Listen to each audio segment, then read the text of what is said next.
Many children growing up will normally have a doll as a companion. They can make for good friends, but when the doll is haunted, that once sweet relationship can turn sinister. This is the story of Robert Otto and his doll. In the late 1800s, Thomas Otto and his family moved to a mansion in Florida, which is now known as the Artist House.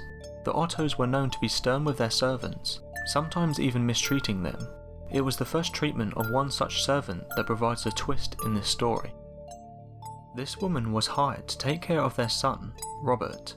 One day, Mrs. Otto supposedly witnessed her practicing black magic in their backyard and fired her.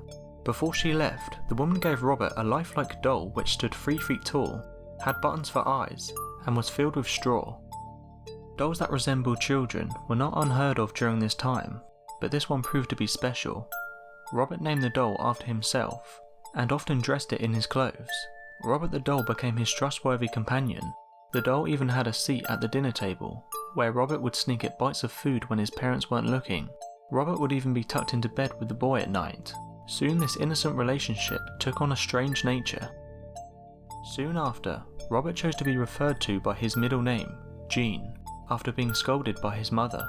He told her that Robert was the doll's name, not his. Jean was often heard in his toy room having conversations with Robert. Jean would often say something in a childish manner, and responses could be heard in a much lower voice.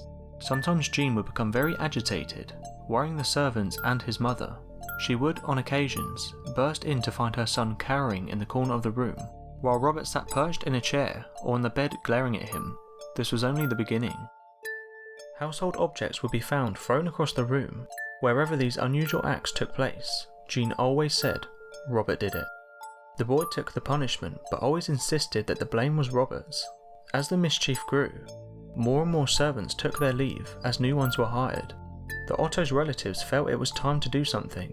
With the recommendation of a great aunt, Jean's parents removed Robert from his care and placed him in a box in the attic. This is where he was kept for many years. After the death of his father, Jean was willed his boyhood home. He decided to live in the Victorian mansion with his new wife. Jean had become an artist and felt the house was spacious and would provide a place for him to paint. He went to the attic and dusted off his old childhood toy. He became attached to the doll, despite his wife's displeasure. Jean would take the doll along with them everywhere they went. He even sat in his favourite little chair while Jean and his wife slept nearby. The turret room became Robert's domain after Mrs. Otto moved him back in the attic. Their marriage slowly became sour, until Mrs. Otto supposedly went insane and died of unknown reasons. Jean followed soon behind. Robert supposedly attacked people, sometimes locking them in the attic. People who passed by claimed to hear evil laughter coming from the turret room. For some time, Robert remained in the empty house by himself until a new family purchased the mansion and restored it. The doll was once again moved to the attic. This pleased it as much as the last time. The doll was often found throughout the house. On one night, Robert was found at the foot of the owner's bed, giggling with a kitchen knife in hand. This was enough to send them fleeing from the home.